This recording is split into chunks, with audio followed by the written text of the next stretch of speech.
ہماری تاریخ غداروں کی تاریخ بنتی جا رہی ہے علی بن سفیان۔ یہ رجحان بتا رہا ہے کہ ایک روز مسلمان جو برائے نام مسلمان ہوں گے اپنی سرزمین کفار کے حوالے کر دیں گے۔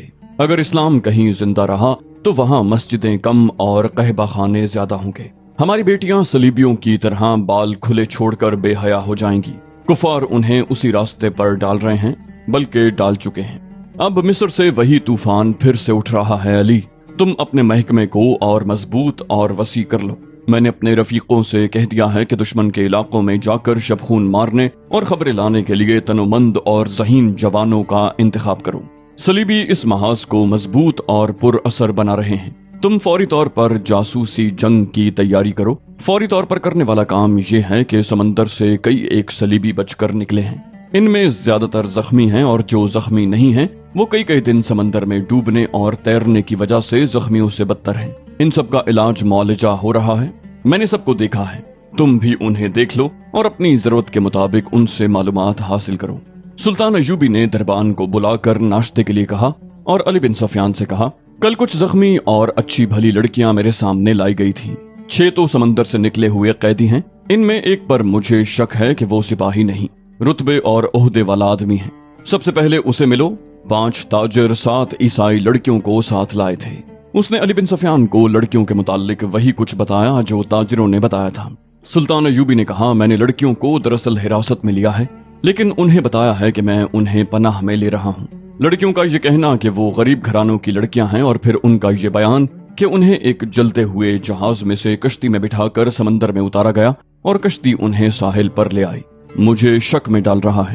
میں نے انہیں الگ خیمے میں رکھا ہے اور سنتری کھڑا کر دیا ہے۔ تم ناشتے کے فوراً بعد اس قیدی اور ان لڑکیوں کو دیکھو۔ آخر میں صلاح الدین ایوبی نے مسکرا کر کہا، کل دن کے وقت ساحل پر ٹہلتے ہوئے مجھ پر ایک تیر چلایا گیا ہے جو میرے پاؤں کے درمیان ریت میں لگا۔ اس نے تیر علی بن سفیان کو دے کر کہا، علاقہ چٹانی تھا، محافظ تلاش اور تعاقب کے لیے بہت دوڑے مگر انہیں کوئی تیر انداز نظر نہیں آیا۔ اس علاقے سے انہیں یہ 5 تاجر ملے جنہیں محافظ میرے پاس لے آئے۔ انہوں نے یہ 7 لڑکیاں بھی میرے حوالے کیں اور چلے گئے۔ علی بن سفیان نے حیرت سے کہا، اور وہ چلے گئے؟ آپ نے انہیں جانے کی اجازت دے دی؟ سلطان نے کہا، محافظ نے ان کے سامان کی تلاشی لی تھی، ان سے ایسی کوئی چیز برآمد نہیں ہوئی جس سے ان پر شک کیا جاتا۔ علی بن سفیان تیر کو غور سے دیکھتا رہا اور بولا، سلطان اور سراغ رساں کی نظر میں بڑا فرق ہوتا ہے، میں سب سے پہلے ان تاجروں کو پکڑنے کی کوشش کروں گا۔ علی بن سفیان صلاح الدین ایوبی کے خیمے سے باہر نکلا تو دربان نے اسے کہا، یہ کماندار اطلاع لایا ہے کہ کل 7 عیسائی لڑکیاں قید میں آئی تھیں، ان میں سے ایک لاپتہ ہے۔ کیا سلطان کو یہ اطلاع دینا ضروری ہے؟ یہ کوئی اہم واقعہ تو نہیں کہ سلطان کو پریشان کیا جائے۔ علی بن سفیان گہری سوچ میں پڑ گیا۔ کماندار جو اطلاع دینے آیا تھا اس نے علی بن سفیان کے قریب آ کر آہستہ سے کہا، ایک عیسائی لڑکی کا لاپتہ ہو جانا تو اتنا اہم واقعہ نہیں، مگر اہم یہ ہے کہ فخر المصری نام کا کماندار بھی رات سے لاپتہ ہے۔ رات کے سنتریوں نے بتایا ہے کہ وہ لڑکیوں کے خیمے تک گیا تھا، وہاں سے زخمیوں کے خیموں کی طرف گیا اور پھر کہیں نظر نہیں آیا۔ رات وہ گشت پر نکلا تھا۔ علی بن سفیان نے ذرا سوچ کر کہا، یہ اطلاع سلطان تک ابھی نہ جائے۔ رات کو اس وقت کے تمام سنتریوں کو اکٹھا کرو جب فخر گشت پر نکلا تھا۔ اس نے سلطان ایوبی کے محافظ دستے کے کماندار سے کہا کہ کل سلطان کے ساتھ جو محافظ ساحل تک گئے تھے انہیں بلاؤ۔ وہ وہیں تھے، چاروں سامنے آ گئے تو علی بن سفیان نے ان سے کہا، کل جہاں تم نے تاجروں اور لڑکیوں کو دیکھا تھا وہاں فوراً پہنچو۔ اگر وہ تاجر ابھی تک وہیں ہیں تو انہیں حراست میں لو اور وہیں میرا انتظار کرو، اور اگر جا چکے ہیں تو فوراً واپس آ جاؤ۔ محافظ روانہ ہو گئے تو علی بن سفیان لڑکیوں کے خیمے تک گیا۔ 6 لڑکیاں باہر بیٹھی تھیں اور سنتری کھڑا تھا۔ علی نے لڑکیوں کو اپنے سامنے کھڑا کر کے عربی زبان میں پوچھا، 7ویں لڑکی کہاں ہے؟ لڑکیوں نے ایک دوسرے کے منہ کی طرف دیکھا اور سر ہلائے۔ علی بن سفیان نے کہا، تم سب ہماری زبان سمجھتی ہو۔ لڑکیاں اسے حیران سا ہو کے دیکھتی رہیں۔ علی ان کے چہروں اور ڈیل ڈول سے شک میں پڑ گیا تھا۔ وہ لڑکیوں کے پیچھے جا کھڑا ہوا اور عربی زبان میں کہا، ان لڑکیوں کے کپڑے اتار کر ننگا کر دو اور 12 وحشی قسم کے سپاہی بلا لاؤ۔ تمام لڑکیاں بدک کر پیچھے کو موڑیں۔ 2-3 نے بیک وقت بولنا شروع کر دیا۔ وہ عربی زبان بول رہی تھی۔ ایک نے کہا، لڑکیوں کے ساتھ تم ایسا سلوک نہیں کر سکتے، ہم تمہارے خلاف تو نہیں لڑیں۔ علی بن سفیان کی ہنسی نکل گئی۔ اس نے کہا، میں تمہارے ساتھ بہت اچھا سلوک کروں گا۔ تم نے جس طرح ایک ہی دھمکی سے عربی بولنی شروع کر دی ہے، اب بغیر کسی دھمکی کے یہ بتا دو کہ 7ویں لڑکی کہاں ہے۔